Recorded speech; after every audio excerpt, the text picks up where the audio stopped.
সাবেক জ্বালানি উপদেষ্টা তৌফিক ইলাহি চৌধুরী রাজধানীর গুলশান থেকে গ্রেফতার। দুর্নীতি, অনিয়ম ও অর্থ পাচারের অভিযোগ ছাড়াও রয়েছে বেশ কয়েকটি মামলা। পূর্বাচলে শেখ হাসিনা ও তার পরিবারের সদস্যদের প্লট দিতে পরিকল্পনায় বদলে ফেলেছিল রাজুক। মাত্র 1,80,00,000 টাকায় বরাদ্দ দেওয়া হয়েছে 60 কাঠা জমি। জন্য যে কোনো কনভার্সন সেটা আসলে রাষ্ট্রের যে মৌলিক যে কাঠামো এবং সংবিধানের রাষ্ট্রকে যে দায়িত্ব দেওয়া আছে তার সাথে সাংঘর্ষিক। কর্তৃত্ববাদের যে বহুমুখী চিত্র প্রকাশ, বহিঃপ্রকাশ, তারই একটা ছোট্ট একটা tip of the iceberg. 5 August বিজয় উল্লাসে বেরিয়ে আর বাড়ি ফেরেনি সাফারের রিয়াজুল। 28 ঘন্টা পর সোহরাওয়ার্দী হাসপাতালের মর্গে পাওয়া যায় মরদেহ। রড্ডিতে বলছে যে ভাই নূতন কোনো লাশ টাশ কোথাও দিয়ে আসছে, ফ্রিজের ডয়ারের মতো ওই খুললে দেখাইছে, পরে ওর ভাইয়ের বডি দেখে ও চিল্লেই উঠছে। আবারও বাড়ছে ডেঙ্গুর চোখ রাঙানি। চলতি মাসেই আক্রান্ত প্রায় 4,500 ঘটেছে প্রাণহানিও। জ্বরটা হচ্ছে এত খারাপ, প্রচণ্ড শরীর ব্যথা করে, সহ্য করার বাইরে। মাথা ঘোরায়, তারপর বমি আসে, তারপর হচ্ছে খেতে পারি না কিছু। আমারও হয়েছে, আমার বাচ্চারও হয়েছে, আবার এই 1 বছরের মাথায় আবার হয়েছে। অর্থনীতি সচল করতে 500 থেকে 800 কোটি ডলার ঋণের খোঁজে সরকার। রিজার্ভ ধরে রাখতে আর কোনো বিকল্প নেই বলছেন বিশ্লেষকরা। এর ম্যাচে প্যারাগুয়ের বিপক্ষে 1 গোলে পিছিয়ে ব্রাজিল।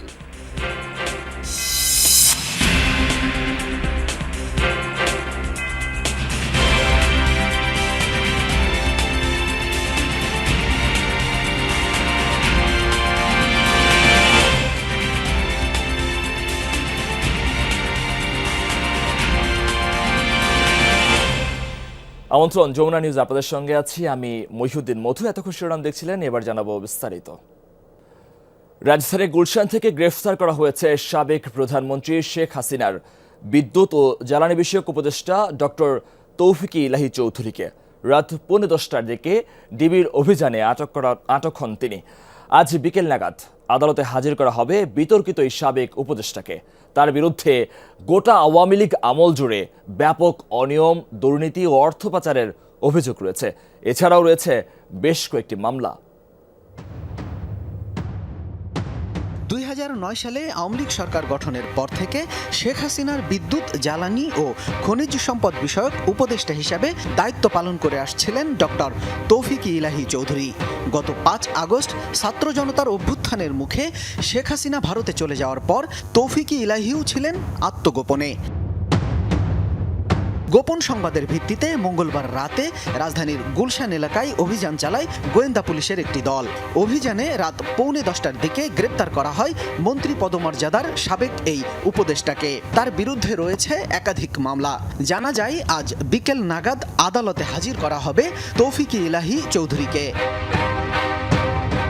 বিদ্যুৎ, জ্বালানি ও খনিজ সম্পদ খাতে ব্যাপক অনিয়ম ও দুর্নীতির অভিযোগ রয়েছে তৌফিক ইলাহির বিরুদ্ধে।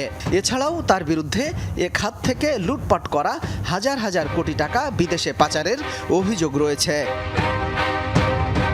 হত্যাসহ নানা অভিযোগে তৌফিক ইলাহি সহ এই নিয়ে আওয়ামী লীগ সরকারের মন্ত্রী, সংসদ সদস্য, উপদেষ্টা ও শীর্ষ পর্যায়ের নেতাসহ মোট 24 জনকে গ্রেপ্তার করা হলো। শামীম রেজা, যমুনা নিউজ, ঢাকা। সরকারি সিদ্ধান্তে পূর্বাচলের সাবেক প্রধানমন্ত্রী শেখ হাসিনা এবং তার স্বজনদের প্লট বরাদ্দ দেওয়া হয়। শুধু তাদের বরাদ্দ নিশ্চিত করতে নিজেদের পরিকল্পনাই বদলে ফেলেছিল রাজুক। অথচ প্লটের স্থানটিতে হওয়ার কথা ছিল সামাজিক অবকাঠামো। রাজুক এখন বলছে তারা শুধু সরকারের নির্দেশ পালন করেছে। এই বরাদ্দ দিতে রাজুকের যে ধারা অনুসরণ করা হয়েছে তাতে বলা আছে দেশের বিশিষ্ট ব্যক্তিদের প্লট দেয়া যাবে। বেশ কয়েকবারই এই ধারার অপব্যবহার হয়েছে বলে অভিযোগ থাকায় ধারাটি বাতিলের দাবি তুলেছে টিআইবি। পরিকল্পিত শহর গড়তে পূর্বাচলকে বেছে নেয় রাজুক। আবেদনকারীর মধ্যে লটারি করে প্লট বরাদ্দ দেয় সংস্থাটি। তবে সবার জন্যই একই পদ্ধতি নয়। সরকারি সিদ্ধান্তে বিশিষ্ট ব্যক্তিদের নামে প্লট বরাদ্দ দিতে আইনের একটি ধারা যোগ করা হয়, যেটি ব্যবহারে নানা সময়ে যাকে তাকে দেওয়া হয়েছে পূর্বাচলের প্লট। এমনকি এ তালিকায় ছিলেন সাবেক প্রধানমন্ত্রী শেখ হাসিনা ও তার পরিবারের 5 সদস্য। প্রত্যেকের নামে বরাদ্দ দেওয়া হয় 10 কাঠার 6টি প্লট। বালু নদীর পাড়ে পূর্বাচল প্রকল্পের ডিপ্লোম্যাটিক জোনের 27 নম্বর সেক্টরের 203 নম্বর রোডের এই প্লটটি বরাদ্দ দেওয়া হয় শেখ হাসিনাকে। পাশেই শেখ রেহানার ছেলে রাদওয়ান মুজিব সিদ্দিক ববির প্লট। এর পরের প্লটটি নিয়েছেন শেখ রেহানা। পরের 2টি প্লট শেখ হাসিনার 2 সন্তান সজীব ওয়াজেদ জয় ও সাইমা ওয়াজেদ পুতুলের। সর্বশেষটি শেখ রেহানার মেয়ে আজমিনা সিদ্দিকের নামে। এক সারিতে এই 6টি প্লট 10 কাঠা করে। পুরো 60 কাঠা প্লটের চারপাশ ঘিরে ফেলা হয় প্রাচীর দিয়ে। নিরাপত্তায় নিয়োজিত ছিল আনসার সদস্যরা। সরকার পতনের পর নিরাপত্তা উঠে গেলে দুর্বৃত্তরা ভেঙে ফেলে প্রাচীরের মূল ফটক। 2022 সালের 3 আগস্ট প্লটগুলোর বরাদ্দপত্র ইস্যু করে রাজুক। সেই সময় সংস্থাটির চেয়ারম্যান ছিলেন আনিসুর রহমান। তার দাবি, পুরো প্রক্রিয়াটি হয়েছে সরকারের আদেশে। সরকার চিঠি দিছে রাজুককে, রাজুক এক্সিকিউশন করছে, আর তো কিছু করার নাই রাজুকের। যা আদেশ দিচ্ছে চিঠির মাধ্যমে আদেশ, এটা কোনো মৌখিক আদেশ না। কাঠাপ্রতি 3 লাখ টাকা হিসাবে প্রতিটি প্লটের মূল্য নির্ধারণ করা হয় মাত্র 30 লাখ টাকা।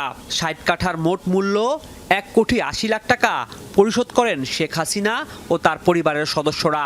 রাজুক যেটি করেছে সেটি হচ্ছে যে মন্ত্রণালয়ের যে নির্দেশনা, সেই নির্দেশনার আলোকে 6টি প্লট এখানে বরাদ্দ দেওয়া হয়েছে।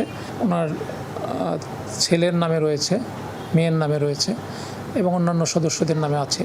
রাজুকের 3য় মডিফিকেশন ম্যাপে সামাজিক অবকাঠামোর জন্য জায়গাটি বরাদ্দ ছিল, কিন্তু 2012 সালে 4র্থ মডিফিকেশনে সেখানে প্লট তৈরি করা হয়। মূল মাস্টার প্ল্যানকে এটা ভায়োলেশন করে এই যে সোশ্যাল ইনফ্রাস্ট্রাকচারকে চেঞ্জ করে প্লট করা, এই যে আরবান ইউটিলিটি ফ্যাসিলিটিকে চেঞ্জ করে প্লট করা, তৎকালীন গভর্নমেন্টের যারা এই প্লটগুলো নিয়েছে তাদেরকে সুবিধা দেওয়ার জন্যই তৎকালীন যারা এখানে দায়িত্বে ছিলেন তারা এই কাজগুলো করেছেন, যোগসাজশেই করেছেন। যে জায়গাতে যে ডিপ্লোম্যাটিক জোনে যে শেখ পরিবারের জন্য যে প্লটগুলো করা হয়েছে সেটা এমনিতে ডিপ্লোম্যাটিক জোন ছিল এবং সেখানে দেখা যাচ্ছে যে প্লটের যে ম্যাপ আমরা অ্যানালাইজ করে বোঝা যাচ্ছে সেটা হয়তো একটা গ্রিন এরিয়া ছিল। সেই গ্রিন এরিয়ার হয়তো একটা কনভার্সন হয়েছে কিনা তদন্ত করে দেখা দরকার। কিন্তু ব্যক্তি বিশেষের জন্য যে কোনো কনভার্সন সেটা আসলে রাষ্ট্রের যে মৌলিক যে কাঠামো এবং সংবিধানের রাষ্ট্রকে যে দায়িত্ব দেওয়া আছে তার সাথে সাংঘর্ষিক। নানা সময়ে নানা জনকে পূর্বাচলের প্লট বরাদ্দ দেওয়া হয় রাজুকের 13 এ ধারায়। এই ধারাটিরই যথেচ্ছদ ব্যবহার করে রাজুক, ক্ষমতার অপব্যবহার করে। এভাবে প্লট বরাদ্দ বন্ধ হওয়া উচিত বলে মনে করেন টিআইবি। কর্তৃত্ববাদের যে বহুমুখী চিত্র প্রকাশ, বহিঃপ্রকাশ, তারই একটা ছোট্ট একটা টিপ অফ দ্য আইসবার্গ বা হিমশৈলের চূড়া মাত্র আমরা মনে করি। আমরা এই পুরো বরাদ্দ বাতিল করা দাবি জানাবো, বাতিল করা উচিত, এছাড়া কোনো বিকল্প নয়। দ্বিতীয় হচ্ছে যে আমরা মনে করি যে দুটো জিনিস, একটা হচ্ছে যে 13 এ ধারা অবশ্যই অবিলম্বে রহিত করতে হবে। এখানে যে রাজুক হোক, অন্য যে কোনো প্রতিষ্ঠানই হোক, তাদের যে রাষ্ট্রীয় সম্পদের অ্যালোকেশন সেটার ক্ষেত্রে কোনো প্রকার বৈষম্য সৃষ্টি হয় এরকম ধারা থাকতে পারে না। রাজুক জানায় 2018 থেকে 2021 সালের মধ্যে 285 জনকে প্লট বরাদ্দ দেওয়া হয়। এর মধ্যে 149টি বরাদ্দ পান তৎকালীন আওয়ামী লীগ সরকারের এমপি, দলীয় নেতাকর্মী ও উচ্চ পর্যায়ের আমলারা। মঙ্গলবার পূর্বাচলে শেখ হাসিনার পরিবারের নামে 60 কাঠা জমির বরাদ্দ বাতিল চেয়ে রিট হয়েছে হাইকোর্টে। রাজীব আহমেদ, যমুনা নিউজ, ঢাকা। শেখ হাসিনা দেশ ছেড়ে পালিয়ে যাওয়ার পর অনেকের মতো রিয়াজুলও নেমেছিলেন বিজয় উল্লাসে। কথা ছিল সাভার থেকে পরিবারের কাছে ফিরবেন ঢাকার আগারগাঁওয়ে, কিন্তু সেদিন বিজয় মিছিলের সাথে সাভারের আশুলিয়া থানার কাছাকাছি পৌঁছালে খুনিদের 3টি গুলি ভেদ করে যায় তার মাথার পেছন দিয়ে। ঘটনাস্থলেই মারা যান গার্মেন্ট কর্মী রিয়াজুল ইসলাম। 28 ঘন্টা পর তার মরদেহ শনাক্ত হয় সোহরাওয়ার্দী হাসপাতালের মর্গ থেকে। শোকে স্তব্ধ রিয়াজুলের পরিবার যমুনা টেলিভিশনকে জানিয়েছেন সেদিনের ঘটনা। 5 আগস্ট যখন সারা দেশে চলছিল বিজয় উল্লাস, লাখো জনতার সাথে রিয়াজুলও রাস্তায় নেমেছিলেন বিজয় মিছিলে। কিন্তু কে জানতো এটাই রিয়াজুলের শেষ মিছিল। দুপুরে শেষ কথা হয় স্ত্রী মরিয়মের সাথে। তারপর সন্ধ্যা ঘনিয়ে রাত পেরোলে মেলে না কোনো খোঁজ। বারবার চেষ্টা করেও পাওয়া যায়নি মুঠোফোনে। দিকবিদিক ২৮ ঘন্টা খোঁজাখুঁজির পর হদিস মিলে সরোয়ার্দী হাসপাতালের মর্গে। রড্ডিতে বলছে যে ভাই নূতন কোনো লাশ টাশ কোথাও দিয়ে আসছে, এরকমের কোনো সন্ধান আছে? ওই হেরা বলছে যে সাভার থেকে ২-৩টা লাশ আসছে। তাই কই আমার একটু দেখান। ওই ফ্রিজের ডয়ারের মতো ওই খুললে দেখাইছে, পরে ওর ভাইয়ের বডি দেখে ও চিল্লেই উঠছে। বিজয় মিছিলে সাভারের আশুলিয়ায় আওয়ামী লীগ কর্মীদের এলোপাথারি গুলিতে প্রাণ হারান রিয়াজুল। পরপর ৩টি গুলি লাগে তার মাথায়। আন্দোলনে বেশ সক্রিয় ছিলেন তিনি। পরিবারের সবাইকে উৎসাহিত করতেন বিপ্লবে সামিল হতে। আমার ছেলেরা বলতে আসছে, মামা বিজয় মিছিলে যাও না, এই পোলাপান আন্দোলনে নামবা না, আন্দোলনে যদি না যাই মামা তাহলে আমাদের তো জাতির সাথে বেইমানি করা হইবে, চলো মামা আমরা যাই। পোশাক ডিজাইনার রিয়াজুল সাভারে থাকলেও তার স্ত্রী, কন্যা সন্তান আর বৃদ্ধ মা থাকতেন গ্রামের বাড়ি বরগুনায়। বাবাকে হারিয়ে একমাত্র মেয়ে যেন হারিয়ে ফেলেছে সব অনুভূতি। বাবা এই জায়গা দিয়ে নিয়ে যে হোস্টেলে নিয়ে যাওয়ার পর বলছে বারান্দার জানলার কাছে যাবা না, আর বলছে ভালো করে পড়াশোনা করতে। রিয়াজুলকে হারিয়ে এখন দিশেহারা তার পরিবার। সামনের দিনগুলো কিভাবে কাটবে সেই দুশ্চিন্তায় তারা। এমন হত্যাকাণ্ডের বিচার চেয়েছেন শুধু সৃষ্টিকর্তার কাছেই। আমি আল্লাহর কাছে বিচার দিলাম, আল্লাহ জানি তাদের সুষ্ঠু বিচার করে এবং আল্লাহ সত্য যেটা ওই বিচারটা করে দেশের মানুষের দেখায় যে একজন নিরপরাধ মানুষকে মারলে যে কি হয়। রেদওয়ান আহমেদ, যমুনা নিউজ, ঢাকা। ঠাকুরগাঁয়ের বালিয়াডাঙ্গি ধনতলা সীমান্তে ভারতীয় সীমান্ত রক্ষী বাহিনী বিএসএফ এর গুলিতে নিহত জয়ন্ত কুমার সিংহের মরদেহ ফেরত দিয়েছে বিএসএফ। মঙ্গলবার রাতে সীমান্তের ৩৯৩তম মেইন পিলার সংলগ্ন এলাকায় বিজিবির কাছে এই কিশোরের মরদেহ হস্তান্তর করা হয়। এ সময় নিহত স্বজন ও গ্রামবাসীরা উপস্থিত ছিলেন। এর আগে সোমবার মধ্যরাতে সীমান্তবর্তী বাংলাদেশের অভ্যন্তর থেকে ধরে নিয়ে গিয়ে জয়ন্তকে গুলি করে হত্যা করে বিএসএফ। ঘটনাস্থলে মারা যায় সে। বিএসএফ তার মরদেহ ভারতে নিয়ে সে দেশের পুলিশের কাছে হস্তান্তর করে। ঠাকুরগাঁও ৫০ বিজিবির অধিনায়ক লেফটেন্যান্ট কর্নেল মোহাম্মদ তানজির আহমদ জানান, হত্যার বিষয়ে পতাকা বৈঠকের মাধ্যমে বিএসএফকে প্রতিবাদ জানিয়ে মরদেহ ফেরত চেয়ে চিঠি দেওয়া হয়েছিল। পরে মরদেহ ফেরত দেয় তারা।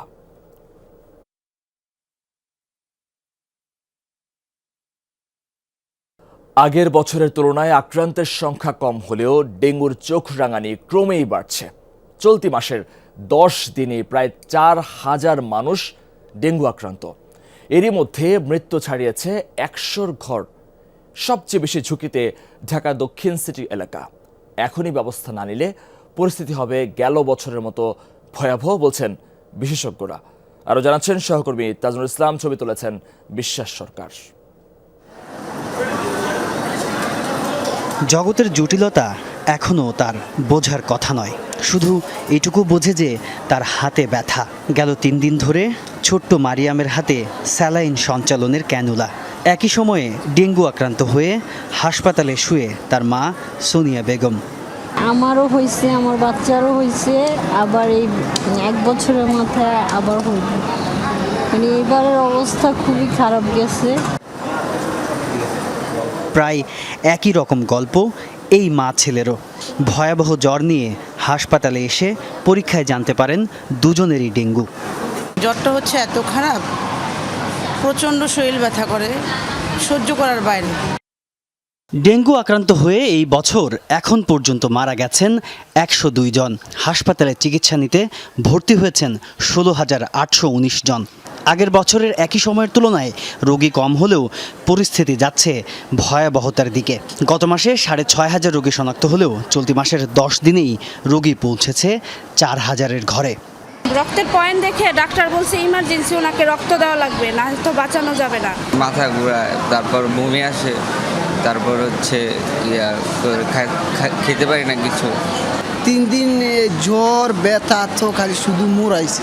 ডেঙ্গুর যে মুভমেন্ট, এতে বলা চলে যে আপনার এটা আমাদেরকে কোনো অংশে ছাড় দিবে, এইটা আমরা আশাবাদ ব্যক্ত করার কোনো সুযোগ নাই। এমন কিছু আমরা গ্রহণ করি না যেটাতে আমরা বলতে পারবো যে মানে ডেঙ্গুর এই 2 যুগের পরিক্রমায় 2023 সালে যেরকম হয়েছে 2024 সালে এটা হবে না, এটা বলা খুব কঠিন।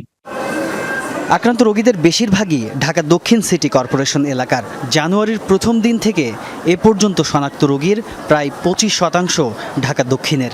মোট মৃত্যুর অর্ধেকের বেশি এই এলাকায়। অস্বাভাবিক চাপ বেড়েছে ঢাকা দক্ষিণের হাসপাতালগুলোয়।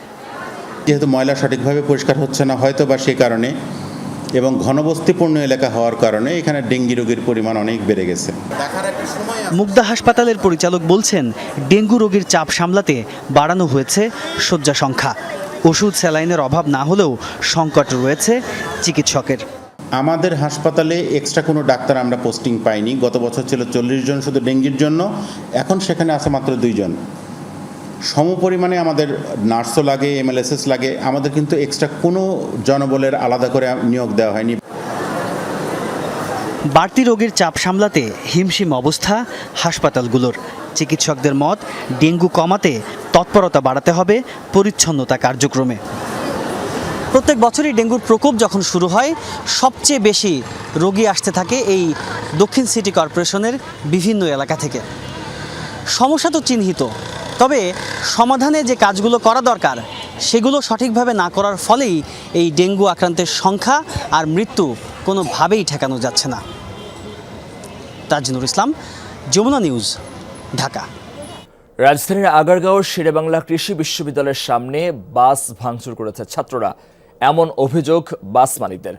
তুচ্ছ ঘটনাকে কেন্দ্র করে শিক্ষার্থীরা বড় অঙ্কের ক্ষতিপূরণ চেয়েছে বলে অভিযোগ তাদের। এ নিয়ে দুপক্ষের বাক বিতণ্ডায় তৈরি হয় উত্তেজনা। পরবর্তীতে পরিস্থিতি নিয়ন্ত্রণে আনে সেনাবাহিনীর টহল দল। রাজধানীর আগারগাঁয়ে একটি মোটরসাইকেল দুর্ঘটনার জেরে মিরপুর নিউ মার্কেট রুটে চলাচলকারী মিরপুর লিংকের 5টি বাস আটকে রাখে শেরেবাংলা কৃষি বিশ্ববিদ্যালয়ের শিক্ষার্থীরা। বাস মালিকদের অভিযোগ, দুর্ঘটনায় মোটরসাইকেলের ইন্ডিকেটর লাইট ভেঙেছে, কিন্তু ক্ষতিপূরণ হিসেবে তাদের কাছে 4 লাখ টাকা দাবি করেন শিক্ষার্থীরা। এ সময় বাকবিতণ্ডার এক পর্যায়ে 5টি বাসেই ভাঙচুর চালায় শিক্ষার্থীরা। বাস মালিকদের দাবি, সমন্বয়ক পরিচয়ে ভাঙা হয়েছে বাসগুলো। হামলা হয়েছে চালক ও মালিকদের উপরও। ওরা আমাদেরকে হুমকি দিয়ে সব গাড়ি আটকাবো, রোড বন্ধ করে দিব। পরে 5টা গাড়ি আটকাইছে, প্রত্যেকটা গাড়ির গ্লাস সব ভেঙে একবার একটা গ্লাসও নেই। পুলিশের সামনেই, পুলিশ আছে এখানে, দেখেন ওনাদের সামনে আমাকে মারছে। তাদেরকে অনেক বলছি যে দেখেন আমাদেরও তো ছেলে পেলে আছে, আপনারা তো আমাদের। আরও উল্টা সে ক্রেজি হয়ে আমাদের সাথে বিহেভ করছে, মারতে যাইছে, বুঝছেন। এরপরে এই ভদ্রলোককে মারছে। যদিও সমন্বয়ক পরিচয় বাস ভাঙার অভিযোগ অস্বীকার করেছেন শিক্ষার্থীরা। তাদের দাবি, দুর্ঘটনার সময় উত্তেজিত ছাত্র জনতা ভাঙচুর চালিয়েছে। পা ধরা পর্যন্ত বাকি ছিল, আপনারা 3 জনে মিলে প্রত্যেকটা গাড়ি। হ্যাঁ, 3 জন বা এখানে আমার আমি তাকে 1 লক্ষ টাকা দিয়েছি, ওনাকে অবশ্যই চাইছেন। এই যে আছে, এই যে আমরা সবাই বলতেছি আমাদের কাছ থেকে আমি 1 লক্ষ টাকা, এই যে ছিল না, আমরা চান 1 লক্ষ টাকা। যাত্রী ছিল, এরাও বলছে যে লোকটা মানে বাস ড্রাইভিং করতেছিল, উনি হলো মাদকাসক্ত এরকম বলছে। তারপর হলো উনি চলে গেছে যখন এখান থেকে, তখন হলো সবাই মিলে আর কি ওটা ভাঙছে। পরবর্তীতে সেনাবাহিনীর টহল দল ঘটনাস্থলে উপস্থিত হয়ে পরিস্থিতি নিয়ন্ত্রণে আনেন। তাদের হস্তক্ষেপে আটকে রাখা বাসগুলো ছেড়ে দেয় শিক্ষার্থীরা। রেদওয়ান আহমেদ, যমুনা নিউজ, ঢাকা। ঝিনাইদহ সীমান্ত দিয়ে ভারতে পালানোর চেষ্টাকালে অতিরিক্ত অ্যাটর্নি জেনারেল মেহেদী হাসান সহ 5 জনকে আটক করেছে পুলিশ। আটক ব্যক্তিদের মধ্যে রয়েছেন গাজীপুর মহানগর আওয়ামী লীগ নেতা রিয়াজ আহমেদ ও মানিকগঞ্জের সৌমিত্র সরকার। অপর 2 জনের নাম এখনও জানা যায়নি। ছাত্র জনতার আন্দোলনে হত্যা মামলার আসামি তারা। পুলিশ জানিয়েছে, দালালের মাধ্যমে ভারত যাওয়ার পরিকল্পনা করেছিলেন তারা। প্রাইভেট কার ভাড়া করে মহেশপুর সীমান্তে যাওয়ার পথে শহরের প্রধান বাস স্ট্যান্ড থেকে আটক করা হয় তাদের। ঝিনাইদহ সদর থানা পুলিশের হেফাজতে রয়েছেন তারা।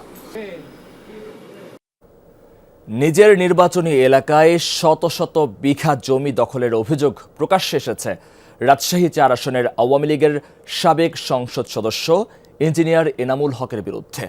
ভুক্তভোগীরা বলছেন, প্রশাসনকে অবৈধভাবে ব্যবহার করে আর নিজের সন্ত্রাসী বাহিনীকে কাজে লাগিয়ে এসব অপকর্ম করেছেন তিনি। দখলের পাশাপাশি তার বিরুদ্ধে দুর্নীতি আর নিয়োগ বাণিজ্যের অভিযোগও রয়েছে। এরই মধ্যে তার সম্পদ সহ অনিয়মের খোঁজে নেমেছে দুর্নীতি দমন কমিশন। 70 বছরের এই কৃষক বহুদিন ধরে বুকে চেপে আছেন নিজের জমি হারানোর বেদনা। শত আকুতিতেও তিনি গলাতে পারেননি সাবেক সংসদ সদস্য ইঞ্জিনিয়ার এনামুল হকের মন। সেই জমিটা লাল ধানি বলে লেখা দেয়, অর্থাৎ ডুবা, কোনো সময় শুকায় না পানি দিয়ে সরকারের কাছে নিজে বেচা দিয়ে টাকা নিয়ে খাইয়া দেশে জনগণের আজ পর্যন্ত কোনো উপকার হয়নি। রাজশাহীর বাগমারা উপজেলার মারিয়া ইউনিয়নের গোয়ালপাড়া গ্রামে ২০ বিঘা জমির ওপরে পিজিসিবি কোম্পানি লিমিটেডের ১৩২ কিলো ভোল্টের বৈদ্যুতিক সঞ্চালন কেন্দ্রের একটি প্রকল্প বাস্তবায়ন হচ্ছে। ভুক্তভোগীদের অভিযোগ, সাবেক এমপি ইঞ্জিনিয়ার এনামুল হক প্রকৃত জমির মালিকদের মামলা দিয়ে ফসল নষ্ট করে হামলা চালিয়ে এসব জমি হাতিয়ে নিয়েছেন। কাউকে জমির একটি টাকাও দেননি। 4টা করে ফসল হয়, আর সেখানে করেছে লাল ধানি 1 ফসলের জমি বলে একবার করেছে। এখানে 3-4টা ফসল হয়, তার ভাই লাদাখ মামলা দিয়ে আমাদের 37 জন আসামি। এনামুলের চোখ যে জমিতে পড়েছে তা তিনি যে কোনোভাবেই দখল করে ছেড়েছেন বলে জানিয়েছেন ভুক্তভোগীরা। সন্ত্রাসী বাহিনী দিয়ে জমি দখল করে সেই সব জমিতে মার্কেট নির্মাণ করার অভিযোগও রয়েছে আওয়ামী লীগের এই নেতার বিরুদ্ধে। জোর করে দখল করে এখানে ঘর করা দিচ্ছে। প্রশাসনের কাছে গেছি, প্রশাসনেরা কোনো কাজ করেনি। কাঁদবো না, একটা এতগুলো জমি, এত টাকা দাম, আর এই জমি আমরা কিনতে পারবো? অভিযোগ রয়েছে ভবানীগঞ্জ নিউ মার্কেট তৈরির সময় মানুষের জমি দখল করেছেন তিনি। প্রতিবাদ করলে নিজের সন্ত্রাসী বাহিনী দিয়ে হামলা ও প্রশাসনকে অবৈধভাবে ব্যবহার করে বিভিন্ন মামলার ভয় দেখানো হতো। আমাদেরকে হাঁটায় দেয়, এমনকি ভয় দেখায় যে সব কিছু আমাদেরকে উঠায়, এমনকি আমাকে আমার বাবাকে উঠায় নেওয়া যাবে। বিনা নোটিশে উনি আমাদের দোকান ভাঙচুর করেন এবং আমাদেরকে কিছুই দেন না। পুলিশ দিয়ে আমাদেরকে ভয় দেখায়, যদি তোমরা এখানে বাধা দাও, কোনো কমপ্লেন করো, তাহলে তোমরা জোড়া খুনের আসামি হবা। এলাকায় শতাধিক শিক্ষা প্রতিষ্ঠানে শিক্ষক কর্মচারী নিয়োগের নামে হাজার কোটি টাকা হাতিয়ে নেওয়ার অভিযোগ রয়েছে এনামুলের বিরুদ্ধে। ভর্তি ফর্ম পূরণ আসার সাথে সাথে সরকারি কলেজে একাডেমিক কাউন্সিল নিয়ে বসে তার মাধ্যমে কমিটি গঠিত হয়, সেই কমিটি ওই কাজগুলো পরিচালনা করে, যেটা আমরা বঞ্চিত, আমরা এখনো পর্যন্ত পাইনি। মোটামুটি 1,40,00,000 টাকা প্রায় নিয়োগ বাণিজ্য এখানে করেছেন। 2008 সালে ইঞ্জিনিয়ার এনামুলের বাৎসরিক আয় ছিল 20 লাখ টাকা। স্ত্রীরও ছিল না কোনো আয়, তবে দুজনের শেয়ার সহ নগদ ব্যাংকে গচ্ছিত অর্থের পরিমাণ ছিল প্রায় 4.5 কোটি টাকা। আর 15 বছরের ব্যবধানে এনামুলের বার্ষিক আয় বেড়ে দাঁড়িয়েছে 1,24,00,000 টাকা। স্ত্রীর বাৎসরিক আয় না থাকলেও দুজনের নামে শেয়ার সহ নগদ ও ব্যাংকে গচ্ছিত অর্থ রয়েছে 14.25 কোটি টাকা। সংসদ সদস্য হয়েও পেয়েছেন কুইক রেন্টাল বিদ্যুৎ কেন্দ্রের অনুমোদন। গেল 1 সপ্তাহ ধরে চেষ্টা চালিয়েও এনামুল কিংবা তার ঘনিষ্ঠ কাউকে এসব নিয়ে কথা বলতে পাওয়া যায়নি। তারেক মাহমুদ, যমুনা নিউজ, রাজশাহী। মেহেরপুরের শ্যামপুর ইউনিয়নের সাবেক চেয়ারম্যান মতিউর রহমানের বিরুদ্ধে ফুঁসে উঠেছে গ্রামবাসী। জমি দখল থেকে শুরু করে বিবাদ মীমাংসার কথা বলে টাকা নেওয়া সহ নানা অভিযোগ তার বিরুদ্ধে। এমনকি দলীয় ক্ষমতার প্রভাব খাটিয়ে ইউনিয়ন পরিষদের বাকি সদস্যদেরও কোণঠাসা করে রেখেছেন তিনি। বিষয়টি খতিয়ে দেখার আশ্বাস দিয়েছে জেলা প্রশাসন। মেহেরপুর সদরের মদনডাঙ্গা গ্রামের রায়হান আলী প্রতিপক্ষের সাথে জমিজমা নিয়ে বিরোধের সমাধানের জন্য চলতি বছরের 28 ফেব্রুয়ারি ধর্ণা দেন শ্যামপুরের তৎকালীন ইউনিয়ন পরিষদ চেয়ারম্যান মতিউর রহমানের কাছে। সমাধান দূরের কথা, উল্টো প্রতিপক্ষকে দিয়ে মামলায় ফাঁসানোর অভিযোগ উঠেছে এই চেয়ারম্যানের বিরুদ্ধে। 1 লাখ টাকা দিলে পরে আপনার যাবেন হয়ে যাবে, আপনি কোনো জেলে যাবেন না। আমি সেখানে 5 দিন আমি জেল খাটিয়ে আসলাম, কিন্তু কোনো কাজ আমার চেয়ারম্যান করে নাই। রায়হানের মতো এমন অভিযোগ ইউনিয়নের অনেকের। মতিউর ছিলেন জেলা স্বেচ্ছাসেবক লীগের যুগ্ম আহ্বায়ক। গ্রামবাসীর অভিযোগ, ক্ষমতার অপব্যবহার করে জমি দখল, বিরোধ মীমাংসার জন্য টাকা নেওয়া সহ বিদেশে লোক পাঠানোর নামেও অর্থ আত্মসাৎ করেছেন সাবেক এই চেয়ারম্যান, গড়েছেন অবৈধ সম্পদ। ইউনিয়ন মতি চেয়ারম্যান আমার কাছে বিদেশ যাওয়ার জন্য 1 লক্ষ টাকা নিয়েছে, ইনি আমাকে দিচ্ছে না। আওয়ামী লীগের যারা নেতাকর্মী আছে তাদের সহযোগিতা আমাদের বাড়ির মেয়ে মানুষকে পর্যন্ত তারা আহত করে, হাসু দিয়ে কোপ মারে। আমি ধরেন যখন 1.5 লাখ টাকা দিয়েছি, তারপরে আমাকে এই জমির উপরে যাইতে দিয়েছে। এমনকি দলীয় ক্ষমতার দাপট দেখিয়ে সুযোগ সুবিধা থেকেও বঞ্চিত করা হয়েছে ইউনিয়নের বাকি জনপ্রতিনিধিদের। অন্তত ভিজিটি যেগুলো আছে বন্টন করা হয়, অন্তত সবাইকে দেওয়া হোক, এ বিষয়ে আমরা বারবার সুপারিশ করেছি, কিন্তু উনি কোনো কথায় কর্ণপাত করেননি। সংরক্ষিত আসনের যে মেম্বাররা আছে তাদেরকে পুতুল, তারা পুতুল। সমাজে চলার মতন ব্যবহার নাই, আমরা সবাই এখানে লাঞ্ছিত। রাজনৈতিক পালাবদলের পর থেকেই আত্মগোপনে মতিউর। এই বিষয়ে খোঁজ করতে তার বাড়ি গিয়েও পাওয়া যায়নি কাউকে। কেউই নাই। অভিযোগ পেলে বিষয়গুলো খতিয়ে দেখার আশ্বাস জেলা প্রশাসনের। চেয়ারম্যান এবং মেম্বারদের বিরুদ্ধে বিভিন্ন অভিযোগ আমরা পেয়েছি। যদি কারো বিরুদ্ধে সুনির্দিষ্ট অভিযোগ পাই, সেগুলো আমরা তদন্ত করে তাদের বিরুদ্ধে আইনগত ব্যবস্থা নেব। 2022-এর 15 জুন প্রথমবারের মতন ইউনিয়ন পরিষদ চেয়ারম্যান নির্বাচিত হন মতিউর রহমান। হুমায়ুন রশিদ, যমুনা নিউজ। শ্রমিক আন্দোলনের জেরে গাজীপুর সদর, টঙ্গী ও শ্রীপুরে প্রায় 25টি শিল্প কারখানায় ছুটি ঘোষণা করা হয়েছে। এ বিষয়ে আরও বিস্তারিত জানতে আমাদের সাথে যুক্ত হচ্ছেন সহকর্মী হোসাইন আলী। বাবু, গার্মেন্টস এলাকার চিরাচরিত যে চিত্র সেটি তো আজকে নেই। শিল্প কারখানার সার্বিক পরিস্থিতি কেমন দেখছেন আপনি?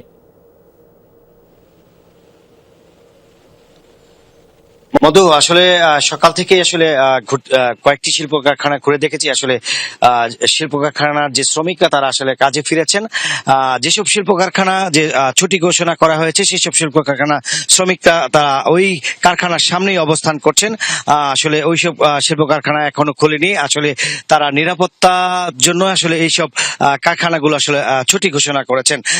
গতকালকে আসলে তাদের গাজীপুরের যে শিল্প কারখানা তাদের কারো কোনো ফ্যাক্টরিতে 14 দফা, কোনো ফ্যাক্টরিতে 11 দফা, কোনো ফ্যাক্টরিতে 10 দফা দাবি নিয়ে আসলে তারা রাস্তায় উঠেছিলেন। সেখানে আসলে রাস্তায় মহাসড়কে ওঠার পর স্থানীয়দের সাথে তাদের একটু কথা কাটাকাটি হয়। সেখান থেকে আসলে তাদের সাথে বাকবিতন্ড হয়। তার দুই পক্ষেরই সাথে আসলে ধাওয়া পাল্টা দেওয়া হয়।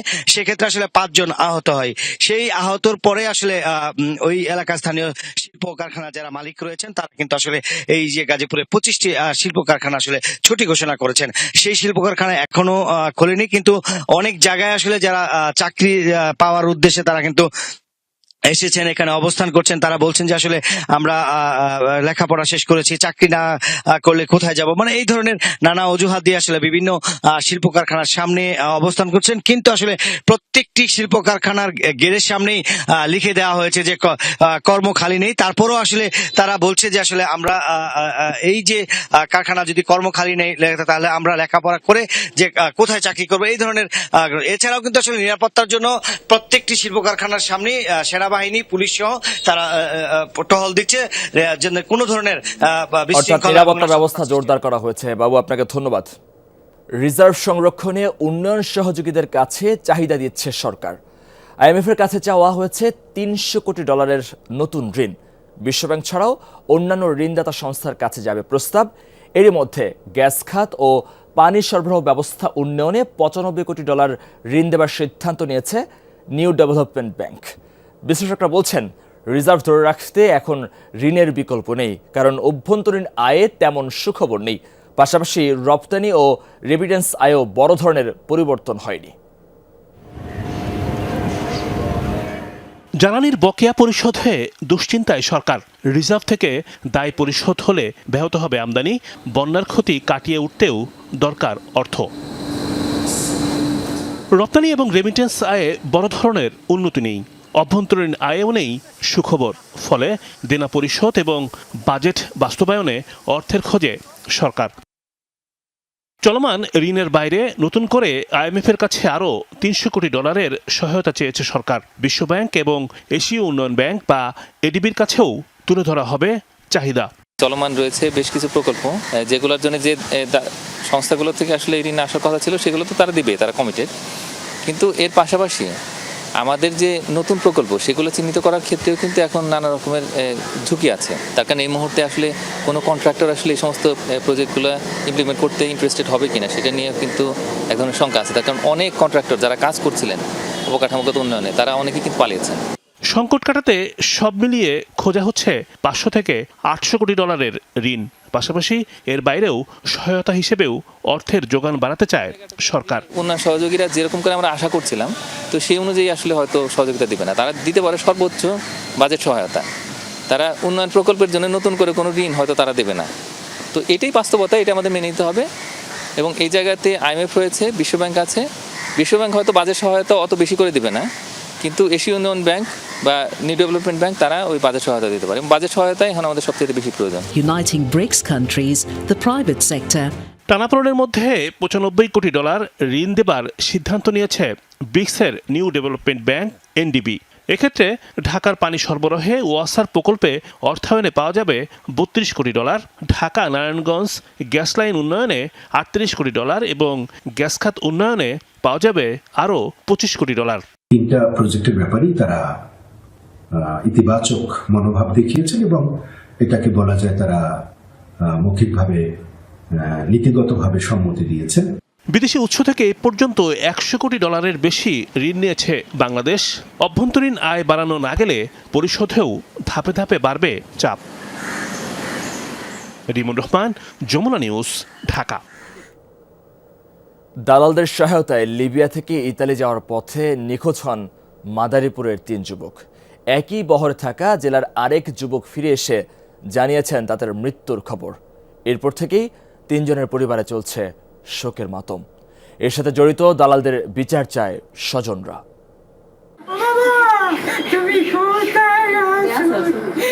প্রবাসে স্বজনদের মৃত্যুর খবরের পর থেকেই তাদের পরিবারে আহাজারি থামছেই না।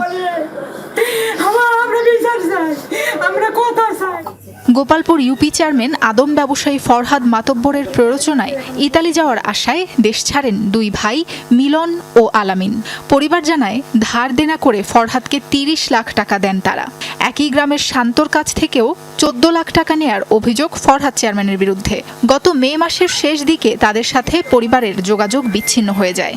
কিস্তি মিস্তি উঠে আমার সাথে আত্মীয় স্বজন করে আগুছে 30 লাখ টাকা দিছি দিবে।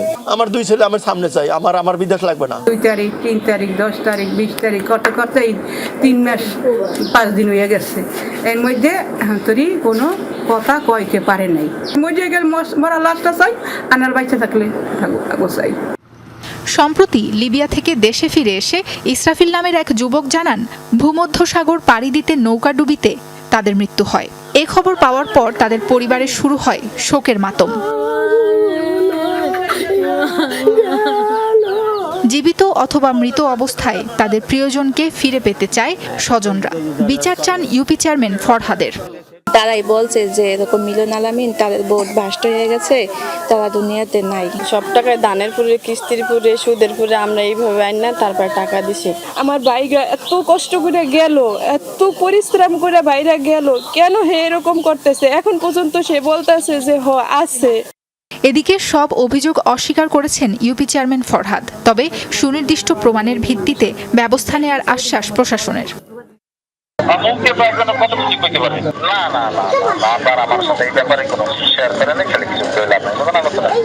বিদেশগামী যারা নিখোঁজ রয়েছে তাদের পরিবারের কাছ থেকে আমরা যদি তথ্য পাই তাহলে আমরা সরকারের দৃষ্টি আকর্ষণ করে ঊর্ধ্বতন কর্তৃপক্ষের মাধ্যমে আমি প্রয়োজনীয় ব্যবস্থা গ্রহণ করব। সে বিষয়ে কোনো তথ্য আমাদের কাছে কোনো অভিযোগ নাই, লিখিত কোনো অভিযোগ নাই, মৌখিক কোনো অভিযোগ নাই, ভুক্তভোগীর পরিবারের থেকেও কোনো অভিযোগ নাই। অভিযোগ পাইলে আমরা পরবর্তীতে তদন্ত আইনগত ব্যবস্থা নিব অবশ্যই। পশ্চিম পুয়ালি গ্রামের গোপালপুর বাজারে মুদি দোকান ও হোটেল ব্যবসা করে সংসার চালাতো মিলন মুন্সি ও আলামিন মুন্সি 2 ভাই। সাবরিনা লিজা, যমুনা নিউজ। ভোলার বোরহানুদ্দিনে আগুনে পড়েছে 8টি দোকান। এতে কয়েক কোটি টাকার ক্ষয়ক্ষতি হয়েছে বলে দাবি ব্যবসায়ীদের। গতরাত 1:15টার দিকে উপজেলার কুঞ্জেরহাট বাজারে আগুন লাগে। স্থানীয়রা জানায় বাজারের একটি তোষকের দোকান থেকে আগুনের সূত্রপাত হয়। ছড়িয়ে আশেপাশের আরও 7টি দোকানে আগুন লাগে। খবর পেয়ে ফায়ার সার্ভিসের 4টি ইউনিট ঘণ্টাব্যাপী চেষ্টায় আগুন নিয়ন্ত্রণে আনে। আগুনের কারণ ও ক্ষতিগ্রস্তদের তালিকা তৈরিতে কাজ করছে ফায়ার সার্ভিস। মণিপুরে বিদ্রোহী গোষ্ঠীগুলোর সংঘাতের কারণে নতুন করে আলোচনায় ভারতের 7 সিস্টার্স। ভৌগোলিক কারণে কৌশলগতভাবে অন্তত গুরুত্বপূর্ণ উত্তর পূর্বাঞ্চলের এই 7 রাজ্য। স্বাধীনতার পর থেকেই ভারত সরকারের মাথা ব্যথার কারণ 7 সিস্টার্সের বিদ্রোহী গোষ্ঠীগুলো। শিলিগুড়ি করিডোর 7 সিস্টার্সকে ভারতের মূল ভূখণ্ডের সাথে যুক্ত করেছে। চিকেন্স নেক নামে পরিচিত করিডোরটির আশেপাশে রয়েছে 4 দেশের সীমান্ত। এটিকেই ভারতের অন্যতম নিরাপত্তা দুর্বলতা হিসেবে বিবেচনা করা হয়। কুকি ও মেইতেই সম্প্রদায়ের বিভিন্ন সশস্ত্র গোষ্ঠীর সংঘাতে উত্তাল মণিপুর। আলোচিত সেভেন সিস্টার্সের এক বোন মণিপুর সংঘাত সহিংসতায় জর্জরিত হওয়ার পর আলোচনায় উত্তর পূর্বাঞ্চলে অবস্থিত ভারতের বাকি রাজ্যগুলো। ভৌগোলিক অবস্থানের কারণে গুরুত্বপূর্ণ এই 7 রাজ্যের বিদ্রোহীরা বরাবরই ভারতের দুশ্চিন্তার কারণ। আসাম, ত্রিপুরা, নাগাল্যান্ড, মণিপুর, মেঘালয়, অরুণাচল ও মিজোরাম এই 7 অঞ্চল একসাথে পরিচিত সেভেন সিস্টার্স নামে। 1972 সালে নতুন রাজ্য হিসেবে ত্রিপুরার আত্মপ্রকাশের পর এই অঞ্চলকে এক সাংবাদিক ল্যান্ড অফ সেভেন সিস্টার্স নামে অভিহিত করেন। বলা হয় এরপর থেকেই জনপ্রিয় নামটি। ভারতের মূল ভূখণ্ডের সাথে সেভেন সিস্টার্সের যোগাযোগ ব্যবস্থা বেশ জটিল।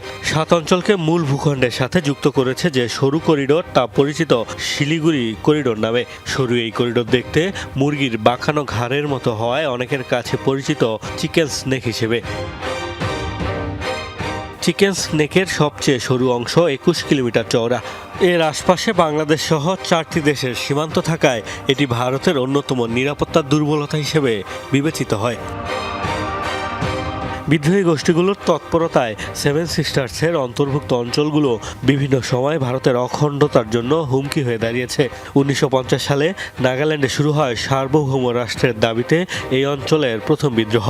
এরপর থেকে মণিপুরের কুকি, আসামের উলফা, মিজোরামে এফএনএফ, ত্রিপুরা ও মেঘালয়ে উপজাতীয় গোষ্ঠীগুলো সহ বিভিন্ন গোষ্ঠীর বিদ্রোহের মুখে পড়তে হচ্ছে ভারত সরকারকে। পাশাপাশি কয়েকটি অঞ্চলের মধ্যে সীমানা নিয়েও রয়েছে দ্বন্দ্ব। অরুণাচল নিয়ে চীনের সাথেও ভারতের বৈরী সম্পর্ক দীর্ঘদিনের। ভারতের সাথে বাংলাদেশের 4000 কিলোমিটারের বেশি যে সীমান্ত, তার 3 ভাগের 2 ভাগই সেভেন সিস্টার্সের আসাম, মেঘালয়, ত্রিপুরা ও মিজোরামের সাথে। মোস্তফা মাহমুদ, যমুনা নিউজ।